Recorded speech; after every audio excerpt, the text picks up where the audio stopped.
বাংলাদেশের বিশ্বকাপে অংশগ্রহণে নাটকীয়তা যেন শেষই হচ্ছে না। ভেন্যু বিতর্ককে কেন্দ্র করে আন্তর্জাতিক ক্রিকেট কাউন্সিলের ভূমিকা নিয়েও উঠছে প্রশ্ন। অন্যদিকে ভারতের পক্ষ থেকে একের পর এক বিস্ফোরক মন্তব্যে বাড়ছে টানাপোড়েন। বিস্তারিত শিহাব ইসলামের ডেস্ক রিপোর্টে। আসন্ন টি-20 বিশ্বকাপে বাংলাদেশের ম্যাচ আয়োজনের ভেন্যু নিয়ে চলমান বিতর্কে কড়া অবস্থান নিয়েছে আন্তর্জাতিক ক্রিকেট কাউন্সিল আইসিসি। ভারতের মাটিতে ম্যাচ খেলতে আপত্তি জানিয়ে আগেই আইসিসিকে চিঠি দিয়েছিল বাংলাদেশ ক্রিকেট বোর্ড বিসিবি। বিকল্প হিসেবে শ্রীলঙ্কায় ম্যাচ আয়োজনের প্রস্তাবও দেওয়া হয়।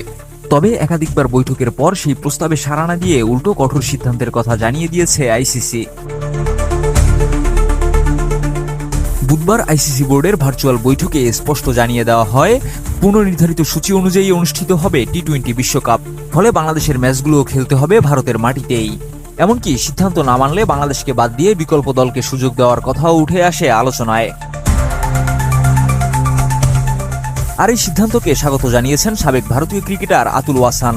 ভারতীয় বার্তা সংস্থা ইএনআইকে দেওয়া প্রতিক্রিয়ায় তিনি বলেন, আইসিসি সঠিক সিদ্ধান্ত নিয়েছে। তার ভাষায়, একটি দল হঠাৎ করে এত বড় টুর্নামেন্টকে চাপের মুখে ফেলতে পারে না। কিন্তু নিরাপত্তা ইস্যু নিয়ে মুস্তাফিজকে আইপিএল থেকে বাদ দিয়ে বিতর্কের শুরুই করে ভারত। আর আইসিসি তখন ছিল নীরব ভূমিকায়, যেন মেরুদণ্ডহীন প্রাণী। ভারত পাকিস্তানের মধ্যকার দ্বন্দ্ব ক্রিকেটে ছড়িয়ে এশিয়া কাপের শিরোপা না গ্রহণ করা, কিংবা দীর্ঘদিন ধরে ভারতের পাকিস্তান সফরে না যাওয়া, এমনকি ম্যাচে হাত না মেলানোতেও নীরব ভূমিকায় আইসিসি, যা সরাসরি প্রশ্ন তোলে আইসিসির ভূমিকায়। বাংলাদেশের অবস্থান নিয়ে কটাক্ষ করতেও ছাড়েননি ওয়াসান। তিনি বলেন, আইপিএলে কলকাতা নাইট রাইডার্স থেকে মোস্তাফিজুর রহমানকে বাদ দেওয়ার ঘটনায় বাংলাদেশ অভিমান করেছে। তার মন্তব্য, বাংলাদেশ না এলে ক্রিকেটের কোনো ক্ষতি হবে না, চাইলে স্কটল্যান্ডকে নেওয়া যেতে পারে। বাংলাদেশ টুর্নামেন্ট জয়ের দাবিদার দল নয়। নোভা এলইডি টিভি, ঝকঝকে ছবি, নিখুঁত শব্দ, 5 বছরের ওয়ারেন্টি। নোভা মানি, সঠিক মান, নিশ্চিত সেবা। আইসিসির সিদ্ধান্ত অনুযায়ী আগামী 7 ফেব্রুয়ারি 2026 শুরু হচ্ছে টি-20 বিশ্বকাপ।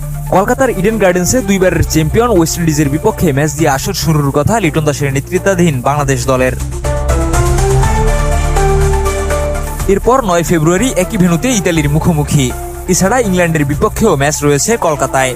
আর গ্রুপ পর্বের শেষ ম্যাচ মুম্বাইয়ের ওয়াংখেড়ে স্টেডিয়ামে নেপালের বিপক্ষে খেলার কথা টাইগারদের। কিন্তু বাংলাদেশ এখনো সোচ্চার ভারত এবং আইসিসির সিদ্ধান্তের বিরুদ্ধে।